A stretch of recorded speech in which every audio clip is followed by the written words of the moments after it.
Is the comedy the magic potion here? This might sound crazy, but sometimes I write in the middle of the night when I'm sleeping, looking at my notes app, trying not to wake up my girlfriend next to me, like, with the phone light, and I'm just like writing this idea down for the next day. Well, the audience can get the flavor of this conversation already.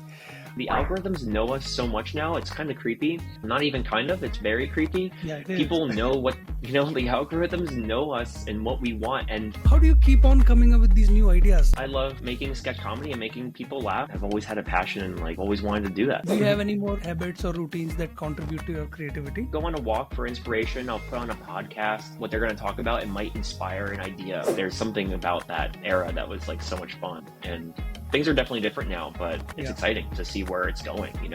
I'm excited. 10 years from now, we're going to look back at this and be like, remember the shorts era? So, Jake, what is your philosophy around deleting the videos that don't work? I feel like you shouldn't delete anything. Today's guest does sketch comedy using short form videos. He calls his creations dumb, wholesome content. But today, we are going to unmask the genius behind it all. Jake Rasmussen, welcome to the show. Hi, thanks so much for having me. I hope I didn't butcher your last name, Jake Rasmussen. You actually said it perfectly. That was exactly it. It's a hard name to pronounce. I've been called, it's been said incorrectly a lot during my life, but it's something I'm just used to now. Honestly, I don't even know how to say it sometimes. I get confused. Well, the audience can get the flavor of this conversation already. So, Jake, we love your content, short form, crazy, bits of comedy. Why do you create, content like that? I feel like well, thank you so much for watching and appreciating the work. It's been a lot of fun making this comedy. I've just always had a fascination and love for sketch comedy in general. I think when I was little, grew up with a video camera, and it was like my toy. It was just kind of like something I always played with and always loved being both behind the camera and in front of the camera, and always kind of had this, I always felt comfortable on both sides of the camera. And then the internet came out, and then I had a place to put the videos. I grew up just making them for fun with friends in middle school and high school. And then with, the age of streaming things on YouTube and TikTok and Instagram, it's kind of just found a place to just host the videos. So I think the reason I make it is just to make not just myself laugh, but to make my friends and family laugh. And obviously there's another element of loving to make stuff for the internet for people to want to share and talk about and relate to. But I don't know, everyone loves to laugh, and I love making people laugh. So if I can do it, it's like a win-win. Right. And, we talk to a lot of creators on, Thousand Faces Club. And one thing that I keep on saying is that it's very, it's essential to have fun with, create content creation. And you are, the living embodiment of having fun with your content. So, also, Jake, we see that you create a lot of content around, anything under the sun, right? Any object, any idea, any theme is going out. So how do you keep on coming up with these new ideas? Does any idea seem to you off limits? So yeah, I love making sketch comedy and making people laugh, and it's been something I've always felt comfortable both in front of the camera and behind the camera. And just I think the real reason I make it is just I like to make videos that people can relate to and people can laugh at and share with. And yeah, just kind of like what I've been doing for a while now, and just I've always had a passion, and I've always wanted to do that. But Jake, how do you keep on coming up with the new ideas? Because at the end of the day, they say that there are only 7 types of stories. We keep on retelling them. So do you believe in those kinds of constraints, or is there anything off limits? No, it's so funny that you say that. Yeah, I feel like what I like to do most is I like to create stuff that's very relatable, and I sometimes just have to take note of what people are what is happening to myself that I can Right. turn that into a video. And so the way I come up with new ideas, I would say is sometimes I'll listen to my friends tell a story or recognize whenever something bad is happening to me or something very frustrating. I just try to see the light of it of like, how is that a video? How could that be like a concept that if it's happened to me, more than likely it's happening to other people, right? Right. So I try to turn those into like ideas or even just the start of an idea that could eventually turn into something even bigger. And I think a lot of it too is just like coming up with a format that really works, or maybe even multiple formats that work.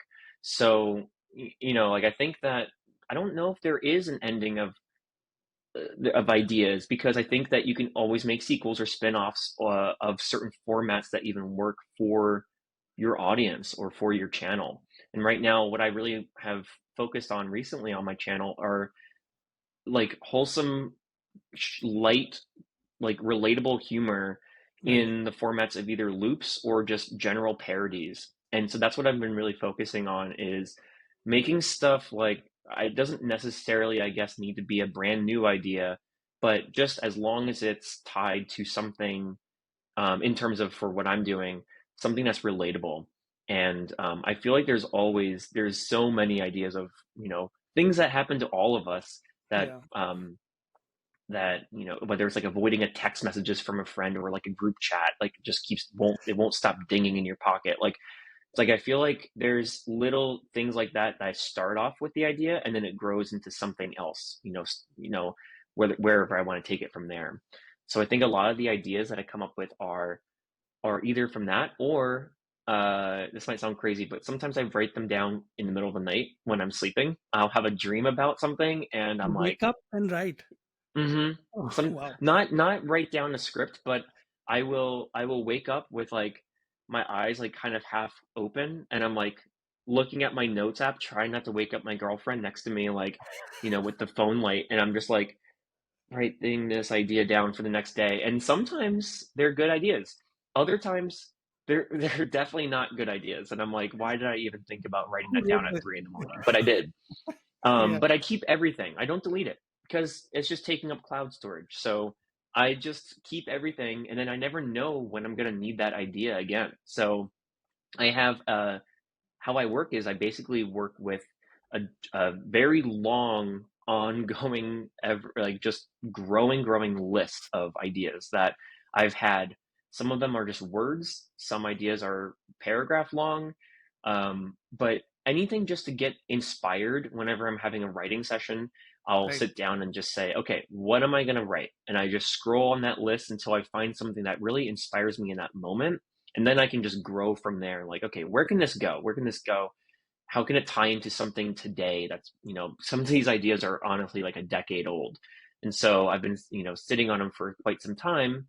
And I'm like, okay, it's time to actually put this to a video. What are we going to do with it? And sometimes you just got to wait for the right moment. Honestly, it might be as simple as just like letting it sit for a bit and marinate until it's the right time to like adapt it into something. And I'm not making a feature or I'm not reinventing the wheel or anything, Yeah. but it's like a matter of growing your content and stuff out of kind of sometimes recycled ideas or dreams. Sometimes I love that, and it's really fun. Right. So, to what extent your videos are scripted? Are there any dynamic moments where you came up with something in that moment? Oh yeah. I would say most of them are scripted. Almost all of them are scripted.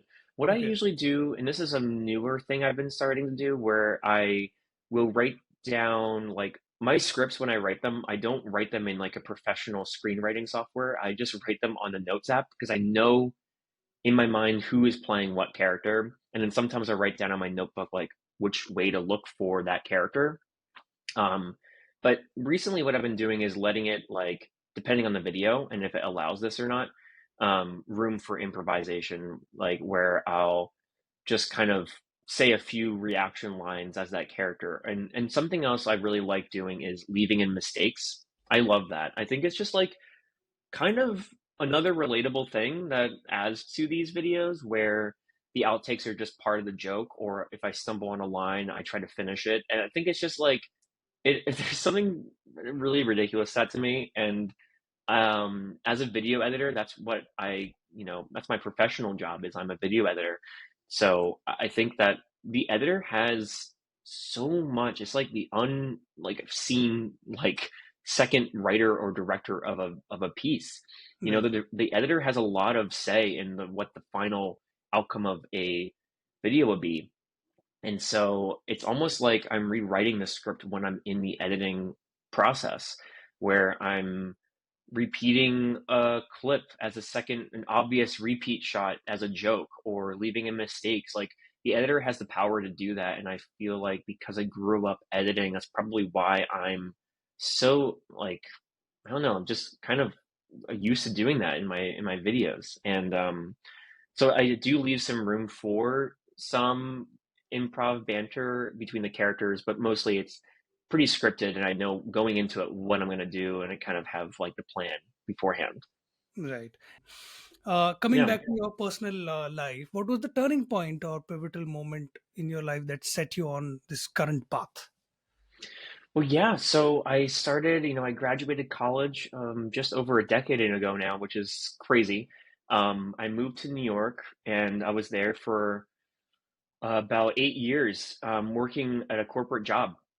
So I was a video editor for a couple of different media companies out there, and I was creating trailers and other short form content. But like I mentioned at the beginning of the call too, like I've always had the passion for creating comedy and just making stuff. Like, I've always wanted to be both behind and in front of the camera. It's kind of been my lifelong dream and like my lifelong goal. And while I was working these corporate jobs, I was kind of living a double life where I'm like, during the day, 9 to 5, I'm focused on work, at a corporate job, putting my head down, just like getting the work done.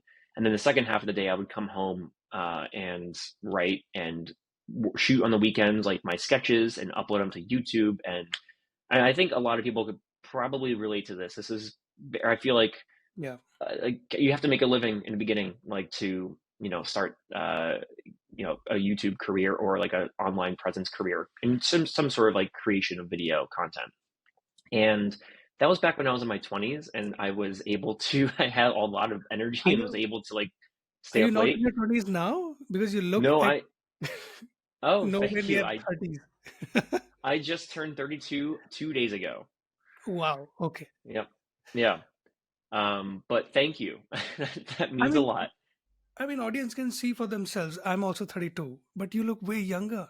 Is comedy the the magic potion here? Comedy is the magic potion.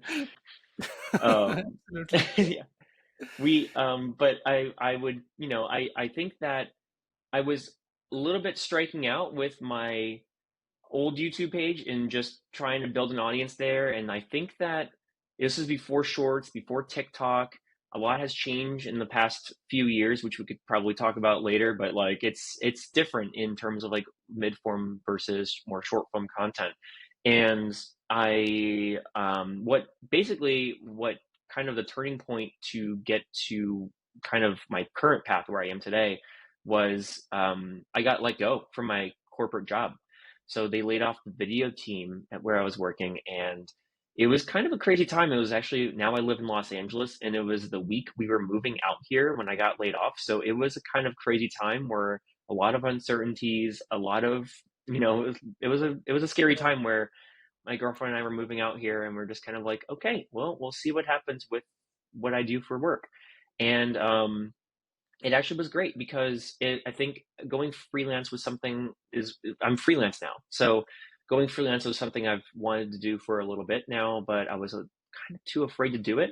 And that was the final like decision for me that was made for me without me asking for it, where it was kind of just a matter of like, look, you kind of have to do this right now.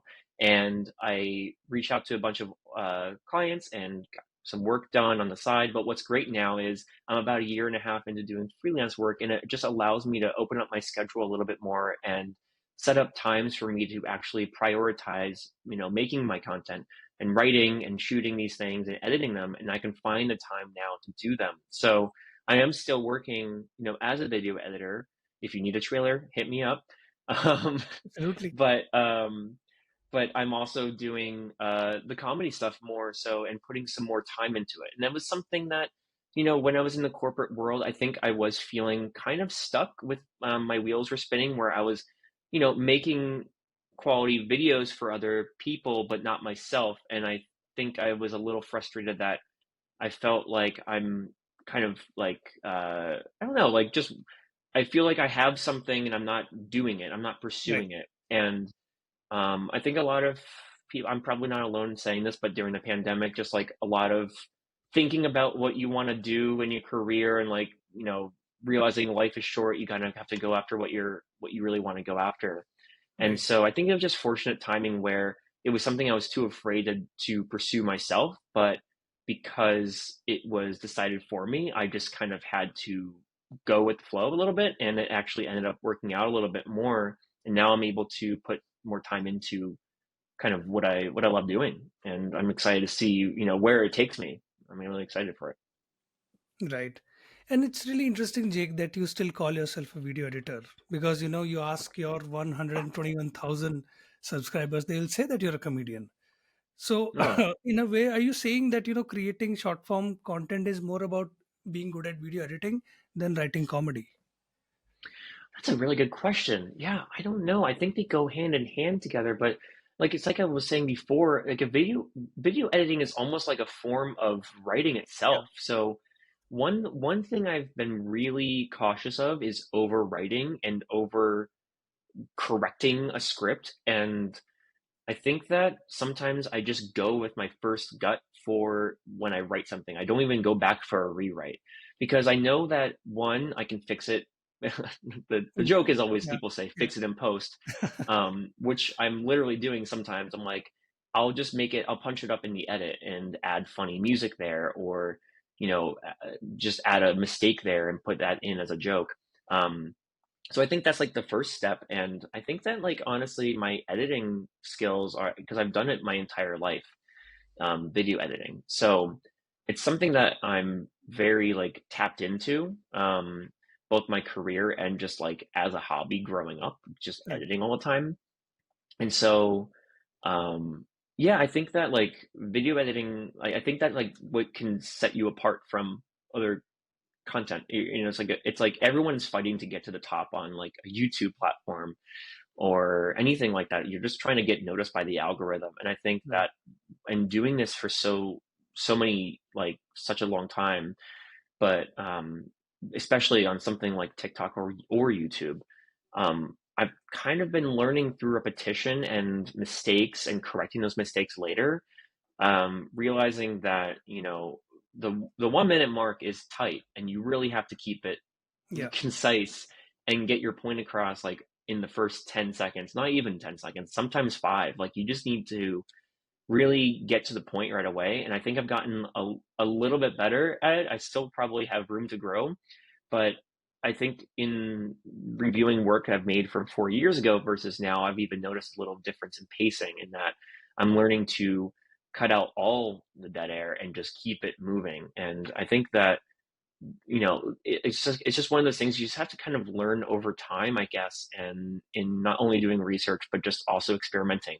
And what I love so much about posting online is that it is truly like a playground where you can just post something and see if it does well. And if it doesn't do well, you can make a new version. You could do Yeah. V2 and shorten it up or rewrite it a little bit later. It's not like a Hollywood release where you have to pull the movie and you lose funding for like all the advertising money you went into it. It's like it's kind of like you might as well just try and experiment and see what sticks, and then like what formats can you pick out from that? What are people responding to? Right. I think that's like some of the key takeaways I've learned from just kind of messing around on the TikTok and YouTube space for a little bit now I feel like those are the main things. And the difference between what you mentioned is like calling me a comedian. Like I love that. Thank you so much. That means so much. I think I don't call myself that because in my mind, comedian is like a stand-up or somebody in an improv troupe.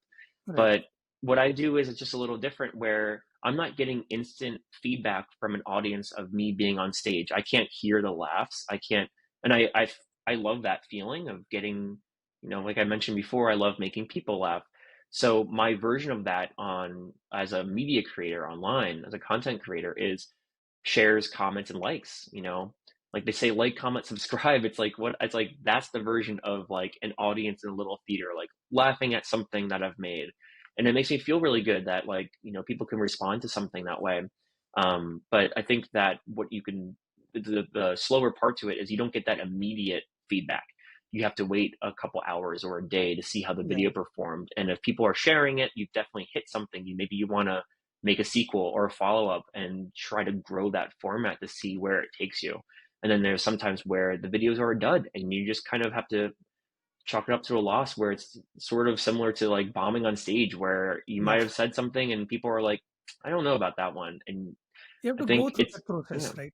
Yeah. yeah. It's hard to get that out of your head of like, you don't want to be affected by it, but sometimes it's hard. You're like, oh, I really like that, but no one really responded to it. But Yeah. that's okay. Sometimes you can take that idea and shelve it for a year and then come back and maybe you've learned something new and you're like, okay, now I'm going to readapt that video into this version and see if it can grow from there. Yeah. Yeah. Totally. Yeah. Totally. Who are your favorite comedians? Oh man.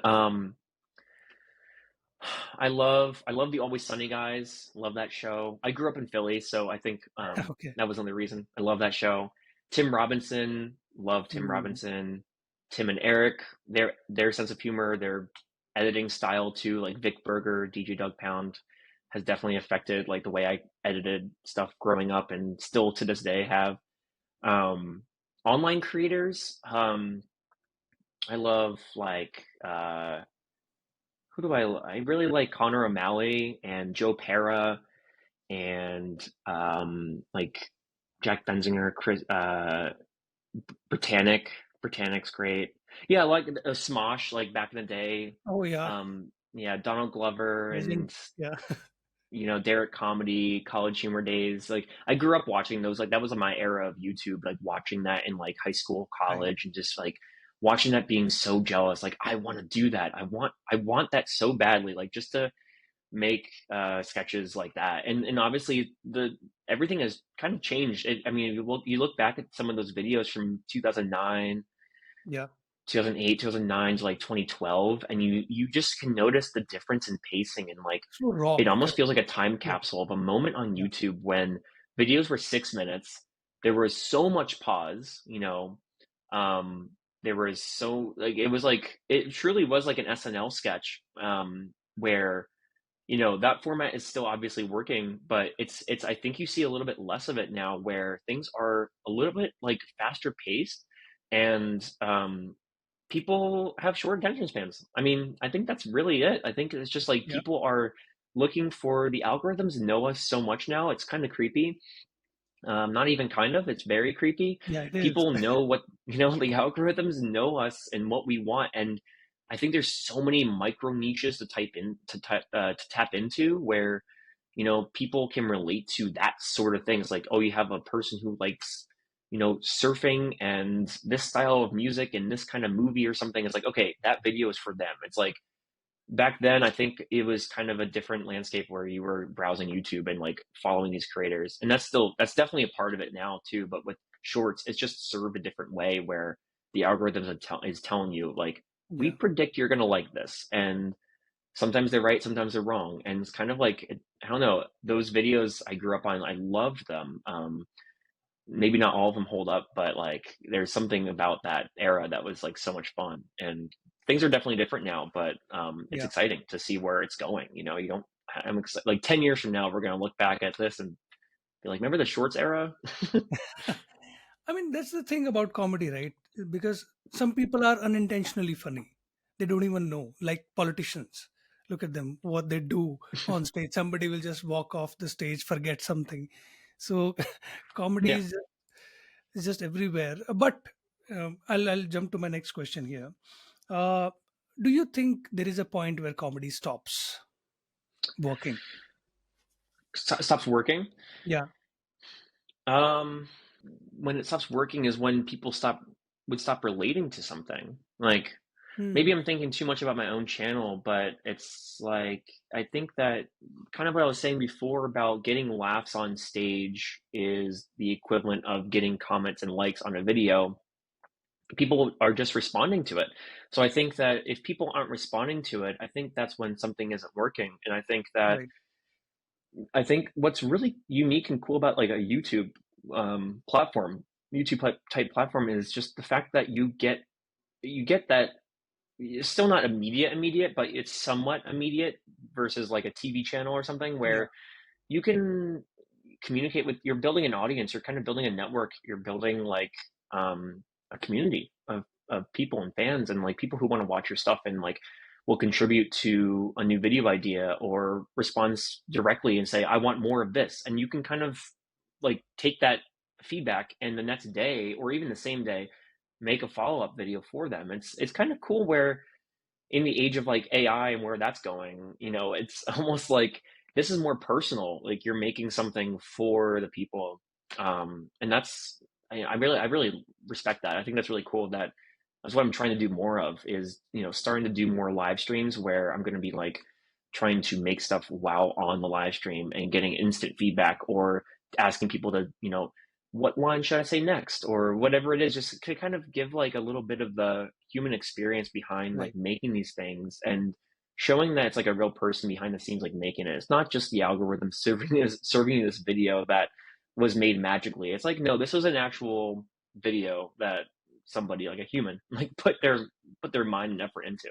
Right. So I think like when it stops working is just really when people are not, it's not clicking with the audience anymore and trends come and go. And so you know we all might have to adapt to a new feature that they're going to announce one day or whatever it may be, a new trend or something. But you're kind of like, I think when it stops working is when people aren't replying or aren't responding too much as it at it anymore, and kind of moving towards what people want and growing from there and evolving, Right. because that's also important to not get stuck in one corner of a channel but evolving and making sure you're trying new things out and experimenting, which I think that's great that YouTube and other platforms like can allow you to do. You can really just try something tomorrow that's brand new and see where it takes you.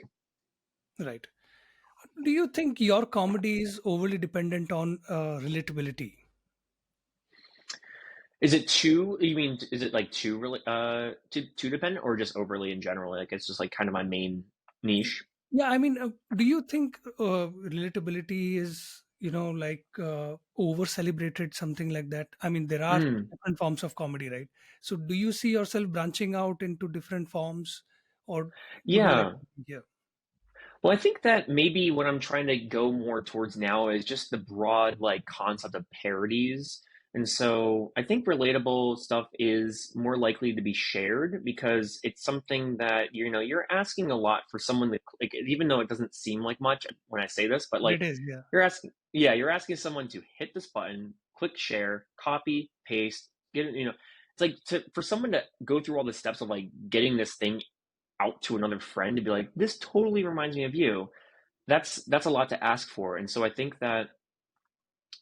when it's successful, it has to be something that is, relatable in some capacity, because that's the one thing that all ties us together is just, these things that we all do or things that yeah, happen to us as humans. And I think that that's one thing I do rely on a lot is, some a series I make is called blank taken too literally, where I take a phrase that we all say all the time. Like I just made one called "Have you seen this movie?" taken too literally. And it's like we say that all the time, like, "Have you seen this yeah, movie?" But I'm taking it too literally, where it's like, "Have you seen this movie?" Like, "Have you seen my copy of the DVD?"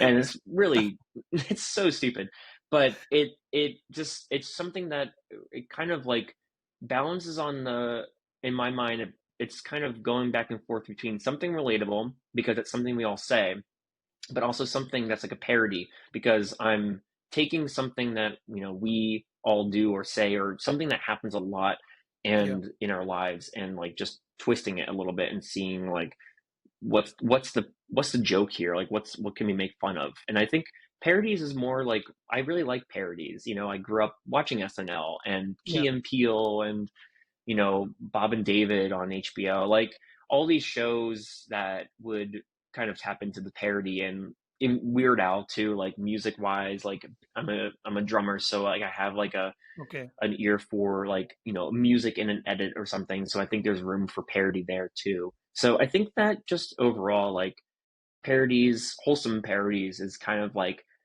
it could be relatable, but I could see myself just going like not worrying too much about if it's relatable as much as it is just like funny. Like Right. today, I put up a video where it's about a parody of a character in a movie whose narration it doesn't leave his head, and that's not Yeah. relatable. Like we don't live our life with voiceover in our head like a movie Right. character, but it's a parody.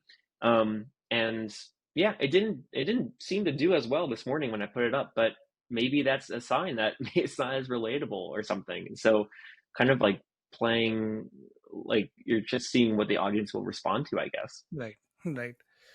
You told us about one habit of yours, like when you wake up in the middle and write down the jokes. Do you have Mhm. any more habits or routines that contribute to your creativity? Sometimes I'll need to take a step away from you can't force the creativity, like sometimes where you just need to step away Yeah. for a bit and just like reset. Sometimes it's a couple hours, sometimes it's a few days, if you're just feeling refreshed, and like that's one thing I do sometimes. But another time I'll go on a walk for inspiration, I'll put on a podcast, and sometimes you never know when what they're going to talk about, it might inspire an idea. And I think just like overall, like listening to friends and family, just talking about something that my main like thing I do, and main tip I would say is like never saying that you'll write the idea down later. Like don't say that you'll write the idea down later. Write it down right then, because I always forget when I say I'm going to write the idea down later. I always Yeah. do. I always say, It's okay, not in I'll the just same remember form. that. Yeah. Yeah. Later on. You just have to, like I said, that note I have that's growing and growing in size, like I'll just write it down like as soon as I think of it, because the thing is that the idea might not be exact, like it might not show itself in a video form later, but there's some element of that might Right. spark a different idea, later on. You never know. So I'm very cautious of like becoming too obsessed with like writing every single thing down. But there are some things that feel obvious where you're walking, and I just feel like my mind is like always thinking of, okay, what's another format, what's another thing, just by living life you kind of like come across some of those things. And so my main takeaway would just be like, don't put off writing the idea down, because you will forget it. Write it down right then, and then revisit it later, a couple Yeah. days later, when you're a little bit removed and can kind of think with a clear mind. And then I think that really helps me, a lot. Right.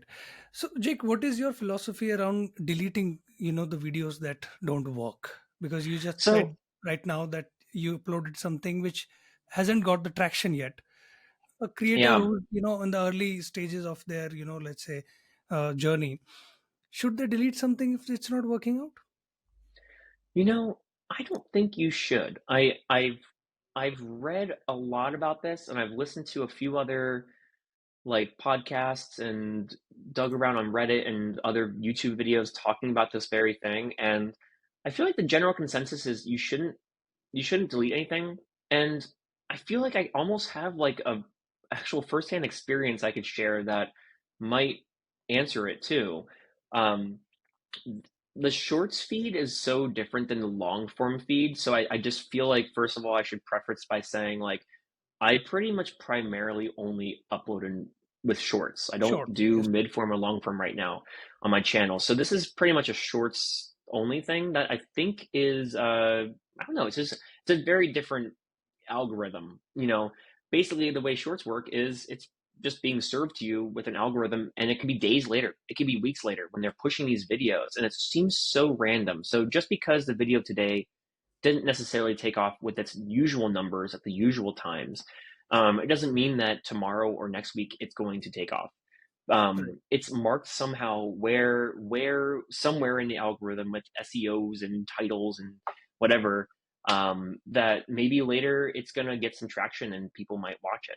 And the first hand experience was, I uploaded a video in October called "Learning a New Board Game is Impossible," and it was a premise was basically just a friend teaching a friend a simple board game but it ends up being like very complicated. And the person's like, I don't get it. And the other friend's like making them feel stupid for not getting it. Like, what do you mean? You cut the card in half. Like, I can't talk for 10 minutes. Like, just things like that make the video, make the game like literally impossible to play. Right. And I was very excited about it. I'm like, I think this is good. I think it came out great. I uploaded it. It got maybe like 2,000 plays. And that was in October, middle of October. And it just stayed there for 2 to 3 months, just not growing at all. Right. And for no reason at all, from my point of view, 2 weeks ago, a few of my videos for some reason started taking off. And that was one of them, just out of nowhere. Now it's like it's gained like maybe a couple 100,000 views, and that Wow. was a video I uploaded in October. And so I've heard rumors that the algorithm punishes you for deleting videos, Oh, or re-uploading videos you that didn't do well before, and if you re-upload it, it can. I don't know if there's any science behind this, but like I'm imagining it probably knows it's the same video because it's the same audio and video. Like I think they have AI to like scan these things to like check yeah. for Yeah. any copyright issues or anything like that. So it wouldn't it wouldn't surprise me if it knew. And I don't know if there's any again, I don't know if there's any like truth to this, but I've always kind of stayed with that. Just Right. don't delete the videos that don't do well, and maybe just learn from them. And then make a sequel, maybe try to improve on it or cut it down. Maybe Right. it's too long. Maybe the joke it gets too long to get to the punchline or something and people want it faster. So I think there's like, instead of deleting it, you can instead maybe learn from it and maybe re-upload it in a different way later on. And maybe that's the takeaway, is like, maybe a better way to go about it. Great. I had a question about short form versus long form, which I think you have answered already. Uh, Jake, couple of rituals we make our guests go through at the end of the interviews is, first of all, we ask them for a book recommendation. So, do Oh, you have okay. any for us? Yes. Actually, let me go get it real quick. Oh yeah, please. Okay.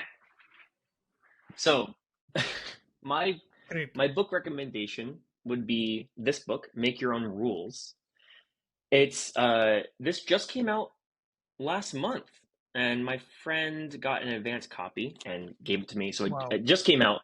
It's so great. It's all about YouTube, and it's really fascinating. It talks a lot about the money side of it, and growing your channel, and it's pretty much just stories and hard earned advice from a creator in a digital age. Probably all the stuff that he says in this book is better than what I said in this interview.